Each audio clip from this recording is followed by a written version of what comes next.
mulai pada saat penjajahan Belanda. Jadi pada saat itu Dewan Rakyat itu bertanggung jawab kepada Gubernur Jenderal Hindia Belanda. Jadi seperti ada petisi Sutarjo yang di tahun 1936 yang berisi tentang keinginan untuk Indonesia merdeka itu juga diumpamakan di Volkswagen ini. Namun petisi Sutarjo itu ditolak karena menurut oleh Gubernur Jenderal itu Indonesia belum cukup umur untuk menjadi negara yang berdaulat. Selanjutnya ketika Belanda pergi ketika Jepang masuk itu di tahun 1942, itu digantikan yang namanya Chosang-in. Nah, di Chosang-in ini bentuknya sama, hanya seperti dewan biasa, namun Chosang-in ini bertanggung jawab kepada pimpinan admiral tertinggi Angkatan Laut Jepang yang ada di Vietnam. Selanjutnya ketika Indonesia sudah merdeka, pada rapat BPUPKI dan PPKI itu kita membentuk KNIP.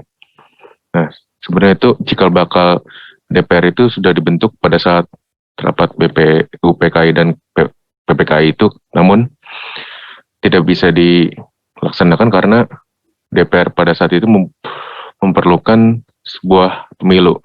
Namun karena pemilu belum bisa dilaksanakan, jadilah sebuah Komite Nasional Indonesia Pusat ini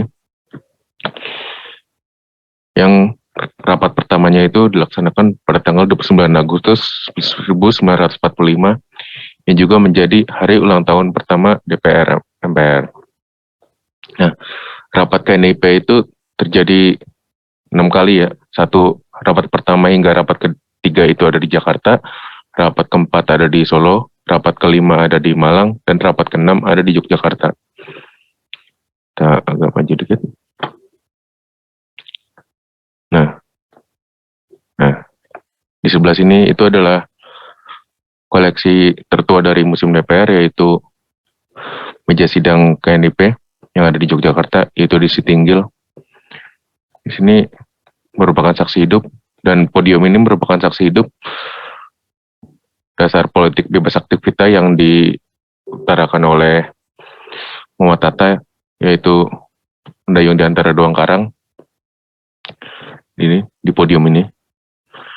Selanjutnya adalah ketika Indonesia menjadi sebuah negara serikat ya, ketika kita di hasil perjanjian KMB itu kita mempunyai DPRS atau DPR Republik Indonesia Serikat.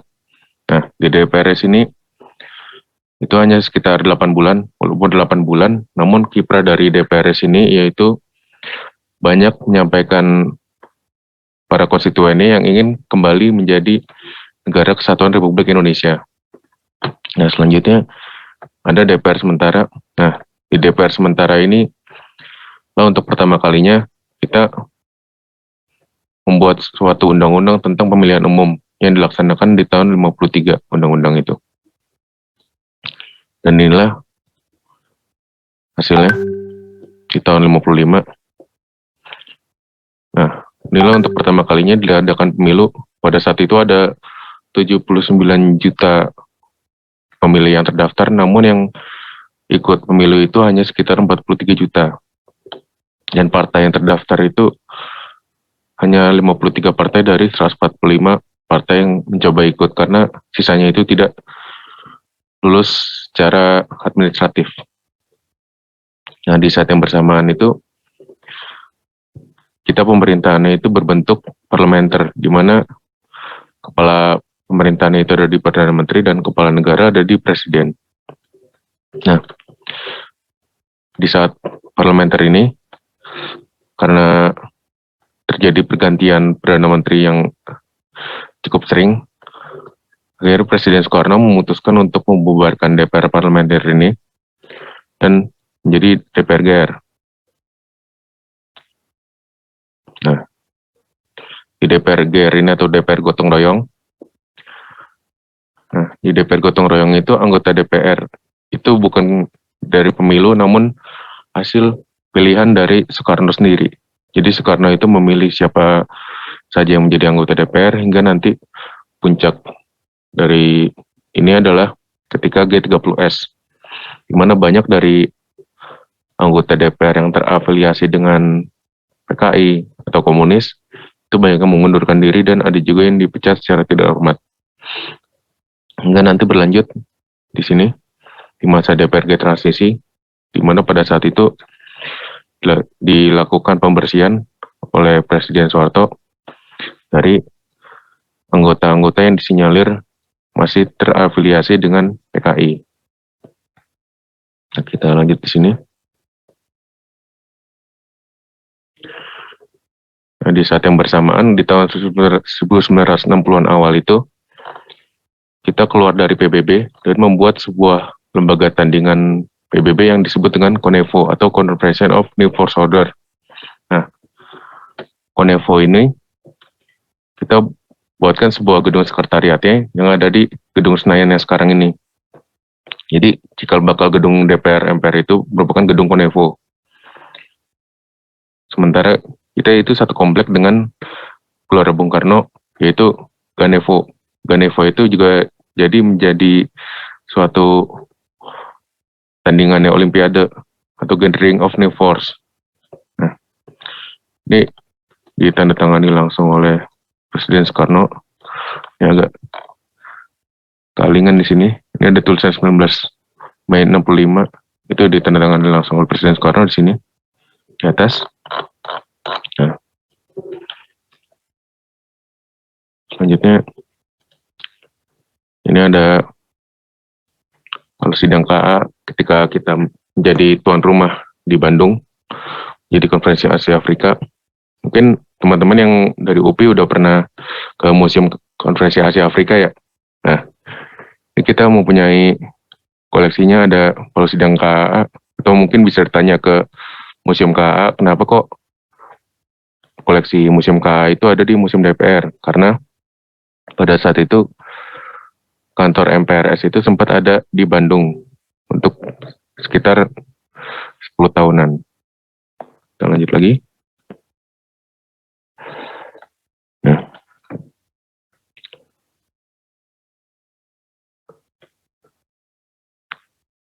Nah, di sini ada sebuah lukisan.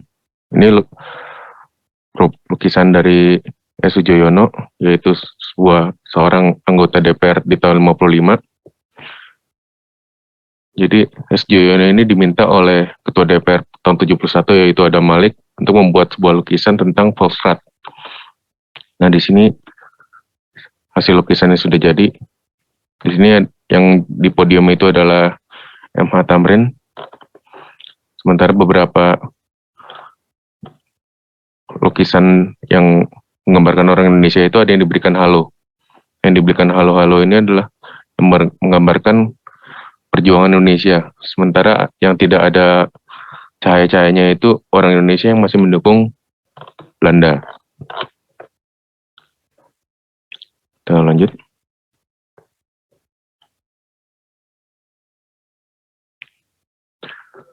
Nah, di sini ada partai-partai pemilu ke-9, 10, dan ke-11.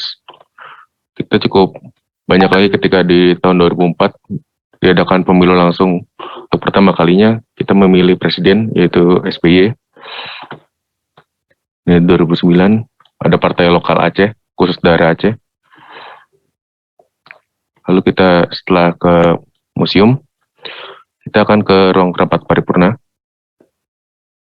Nah, ini mungkin teman-teman juga sudah sering melihat ya di TV itu ruang rapat paripurna yang pertama seperti apa. Ini adalah ruang rapat paripurna yang sering dipakai setahun sekali, yaitu bulan Agustus, dan 5 tahun sekali ketika pelantikan anggota MPR dan DPR dan DPD. Nah, ini jumlah kursinya sekitar ada 1.000, itu 1.000 ditambah dengan kursi yang ada di atas. Jadi gedung DPR MPR itu terinspirasi dari burung Garuda. Jadi ini kepakan burung sayap Garuda ya, bukan dari kura-kura. Ini adalah cakarnya. Jadi kita mempunyai tiang tengah. Tiang tengah inilah yang menopang gedung Garuda ini atau gedung Nusantara. Nah, kita bisa lihat di depan itu, yang di tengah adalah kursi pimpinan. Ini sebelah kiri layar itu adalah kursi presiden, dan sebelah kanan layar itu adalah kursi wakil presiden.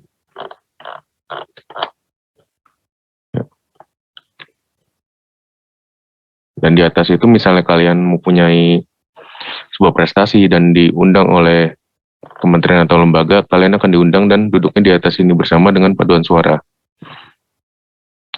Di atas ini. Dan pada saat desain awalnya itu, di pintu sini, dari pintu sini itu terlihat ruangan, dari ruangan tadi, misalnya lurus ke sana itu kelihatan Istana Merdeka. Namun karena sudah teralingkan oleh gedung-gedung tinggi, ini kalingan Istana Merdekanya di sini.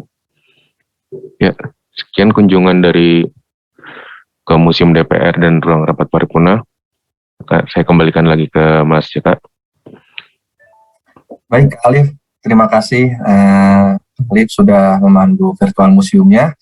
Dengan berakhirnya virtual Museum DPR RI tadi, maka berakhir juga rangkaian acara edukasi parlemen pada pagi hari ini. Terima kasih kepada teman-teman mahasiswa DPM, Himpunan Mahasiswa Sipik Hukum, Universitas Pendidikan Indonesia Bandung, yang telah mengikuti kegiatan edukasi parlemen hari ini. Mohon maaf jika masih banyak kekurangan dalam kegiatan pagi hari ini. Kak Jaka mohon pamit undur diri. Wassalamualaikum warahmatullahi wabarakatuh. Om Santi Santi Santi Om. Terima kasih. Taufik Razan. Terima kasih semuanya. Terima kasih Pak Ad. Budayawan Andri.